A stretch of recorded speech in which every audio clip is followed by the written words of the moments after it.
ఇవాళ వేప పువ్వుతో పచ్చడి ఎలా చేయాలో చూద్దాం. వేప పువ్వుతో పచ్చడి ఏంటంటారా? అవును, మరి వేప పువ్వుతో పచ్చడి. మనకి ఎండాకాలం బోల్డంత వేప పువ్వు చెట్ల దగ్గర వేప చెట్ల దగ్గర రాలుతూ ఉంటుంది కదా. అది వేప చెట్టు కింద ఏదైనా గుడ్డ కానీ ఏదైనా పరిచి ఆ పువ్వుని కలెక్ట్ చేసి ఈనెలు ఆకులు లేకుండా చూసుకొని శుభ్రంగా ఓ జల్లెల్లో జల్లించి పెట్టుకున్నామనుకోండి, శుభ్రమైన వేప పూత రెడీగా ఉంటుందన్నమాట. దీన్ని ఓ డబ్బాలోకి ఎత్తి పెట్టుకోవాలి. ఈ నేతిలో వేయించుకున్న వేప ఉంది చూసారా, దీన్ని పొద్దున్నే చిటికెడు తింటే ఇది బ్లడ్ షుగర్ లెవెల్ని నియంత్రిస్తుంది. ఇప్పుడు మనం పచ్చడి చేద్దాం. ఒక బాండ్లీ పెట్టి 1 స్పూను నెయ్యి వేసి 1 గుప్పెడు వేపపూతని, మనం తెచ్చిపెట్టుకున్న వేపపూత ఉంది కదా, దాన్ని ఇలాగ ఎర్రగా వేయించి పక్కన పెట్టుకుందాం. అదే బాండ్లీలో నూనె వేసి 10 ఎండుమిరపకాయలు వేసి ఎర్రగా వేగనిద్దాం.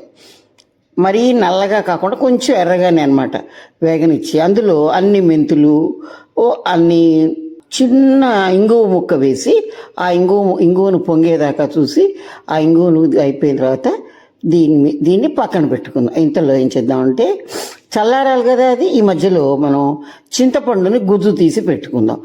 ఇప్పుడు ఈ చల్లారిన ఎండుమిరపకాయలని తగినంత ఉప్పేసి మిక్సీలో వేసుకొని కొంచెం బరకగా, కొంచెం మరీ మెత్తగా అక్కర్లేదు, కొంచెం బరగ్గా మిక్సీలో పెట్టుకుందాం. ఆ తర్వాత దాని మీద మనం చేసి పెట్టుకున్న వేపపూత, బెల్లం, చింతపండు వేసి కొంచెం మెత్తగా మిక్సీ పట్టుకుందాం.